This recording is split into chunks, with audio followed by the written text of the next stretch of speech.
Welcome to the 29th Jackie's Proof Animals Have Souls and Psychic show, produced through Passionate World Talk Radio, a subsidiary of Global Media Network. My website is JackieJonesHunt.com. It's all one word, all small case. Jack, like the boy's name, Jack-I-E, Jones, Jones, Hunt, Hunt.com. If you've listened to my show before, you'll know I'm a psychical researcher, historian of spirituality, lecturer, and decades-long vegetarian for compassionate reasons, an author of 3 books to date: Proof Animals Have Souls, 500 plus celebrities go vegetarian, and Moses and Jesus the Shamans, mediums. Moses and Jesus the Shamans is encyclopedic on mediumship, and it also reveals the politically orientated biblical mistranslations from the church orthodoxy, condemning mediumship, when it was in fact an ancient tradition of the Hebrews and Jews to consult seers, prophets, dream interpreters, judges and oracles, and prophets, mediums, to learn spiritual wisdom and predictive guidance. And these mistranslations led to the 16th and 17th century witch hunts. Thousands of innocents were tortured and murdered. And it's even led to suspicion today of mediumship and life after death.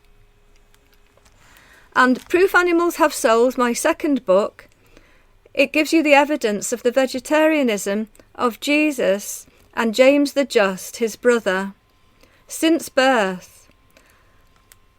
And James was practically written out of history by the Orthodox Church. And yet James the Just, Jesus' brother, known for his piousness, led the first followers of Jesus from Jerusalem for many years after Jesus' crucifixion. But so many people know so little about that. 500 plus celebrities go vegetarian gives over 800 quotes from the beginning of time to present day, from all the world's great thinkers, asking for compassion for animals, which then makes us more compassionate to each other. Today my guest is Clive Siegner. He's the author of 5 books, and his last 2 are People Who Knew Jesus Before and After His Crucifixion, and his 4th book, Further Recordings with Sleeping People. Now, he's an instrumental transcommunicator. He's an expert of 9 years, and he will explain during his interview what instrumental transcommunication is. Clive lives in Ontario, Canada. He's a father and grandfather, and in the past Clive worked as at an insurance company setting up people's pensions.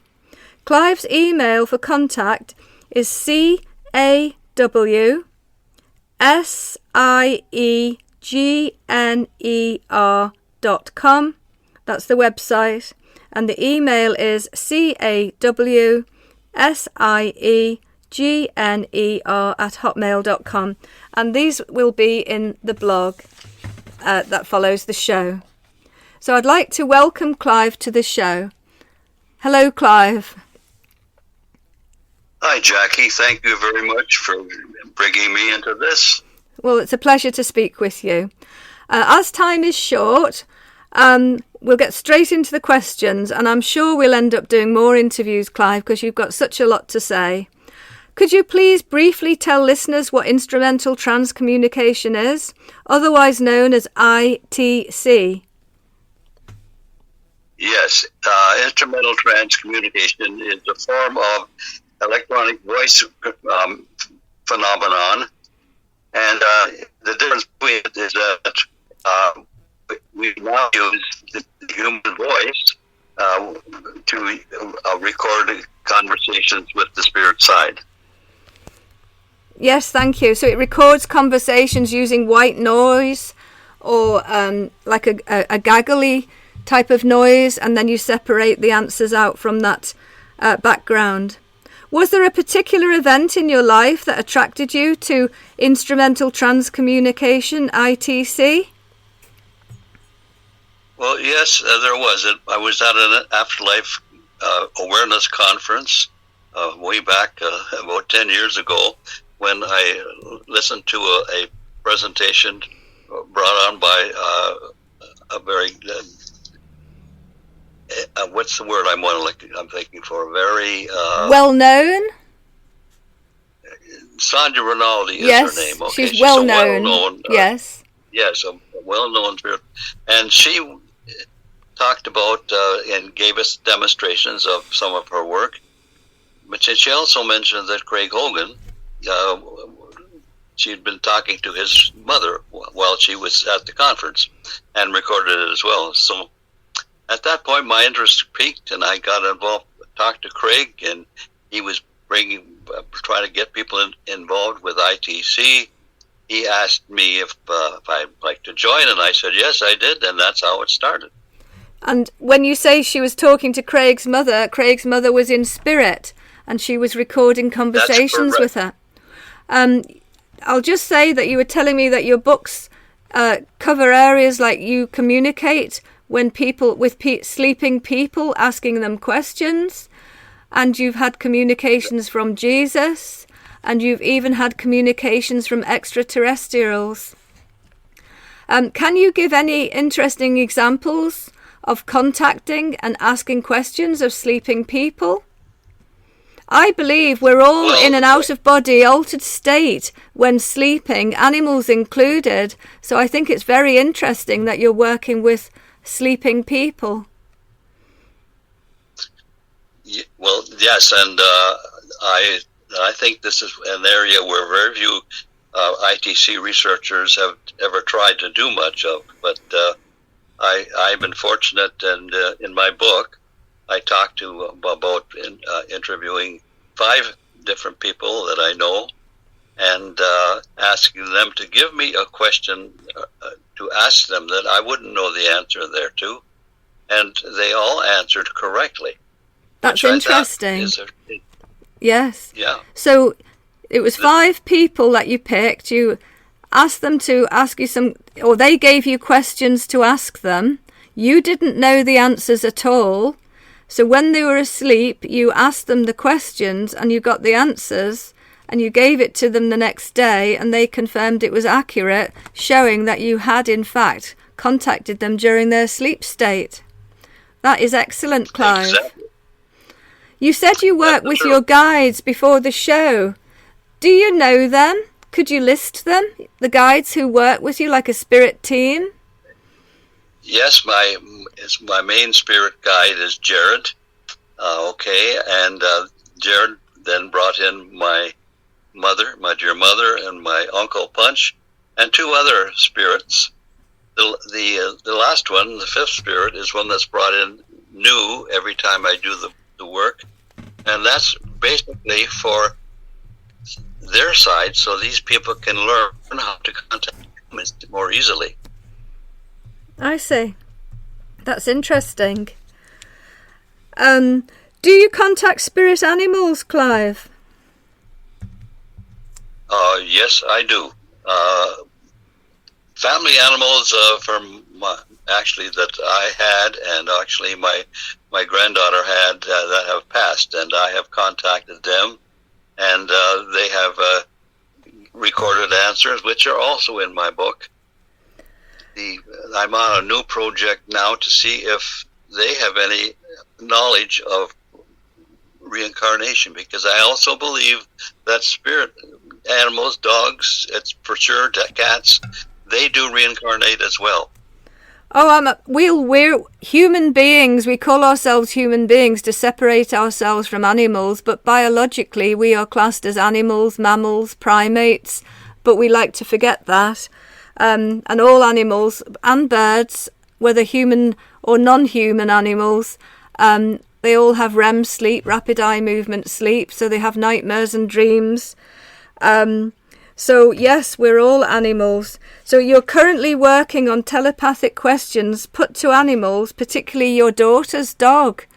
You were telling me before the show, who's in the physical body, asking your daughter's dog if she is the reincarnation of the dog that they had to put to sleep because of cancer. So you're asking Willow if she is in fact Emma who was put to sleep. And you told me you had a very, very clear answer in the ITC recording from Willow, and she said, I don't know. And I thought that is very authentic, because if you asked me, am I a reincarnation of somebody in the past, I would probably say, I don't know. So that is a very interesting answer that you had, and it came up very clearly, and maybe we can play that on another show. You feel you've gained evidence of communications from ETs. Do you want to briefly elaborate on that? And ETs is extraterrestrials.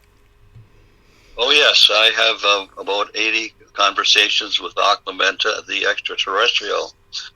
And one of the most interesting things I thought she told me was, I asked her if she had reincarnated, and she said she had in Lithuania.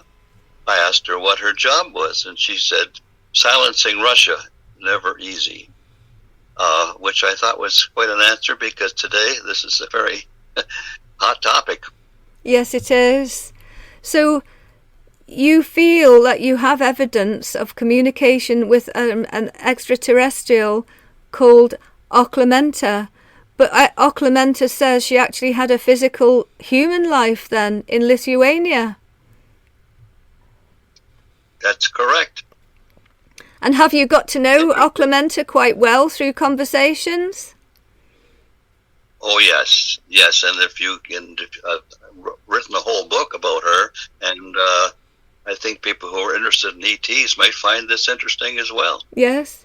Would you like to give a little bit more on Oclamenta? We've got another couple of minutes left, and I just wondered if you could give a little bit more on your conversations with Oclamenta, an extraterrestrial who you have picked up through your instrumental transcommunication work. Sure. One thing that people should know is that Oclamenta's people are actually guided spiritually as well. Of course, there's the science, which is way above ours, but spiritually, they follow the teachings of Jesus. And she told me she'd actually met Jesus. And his teachings are alternate teachings that are taught in their school. Excellent. So it's interesting to know that the teachings of Jesus have gone far beyond Earth. Yes. And his teachings are so similar to Pythagoras and also to the Buddha. And it's like this repeated message coming out of trying to evolve our spirituality to its highest level, but it keeps falling back the way, doesn't it? Yes, it does. So you've had communication with Jesus as well.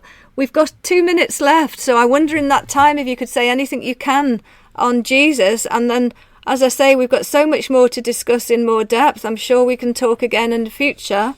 But in this last couple of minutes, if you can say anything on Jesus as communications with you, I'm absolutely fascinated. Well, one thing Jesus, a couple of things Jesus told me was that, which I think is very important for people to understand, is that the only way to get to God is personally, okay? You have to, it's self-effected is what he told me. So that you and I and all people can contact God. But we don't do it through Jesus, because Jesus is a spirit just like we are. Yes. And of course, the most advanced spirit that I think anybody is aware of. So I think it's important for us to understand that to contact God, you have to do this yourself. If you follow the teachings of Jesus, you will be able to do it very easily, and you decide to change your life to follow those teachings, then you'll easily be able to realize that you can now go directly to God. Yes. I actually say a prayer to God before I start doing my work, and it's this. I say something like this: Dear God, please cover me with the white light of your protection so that no negative entities can ever enter my house, my rooms, my computer system, etc. Yes. Well, thank you, Clive. Yes. I think we need to leave it there. It's been a pleasure speaking with you, and I look forward to speaking with you again. on these very interesting topics. It's absolutely fascinating. So thank you, Clive. Thank you for coming along today. You're very welcome. Thank you.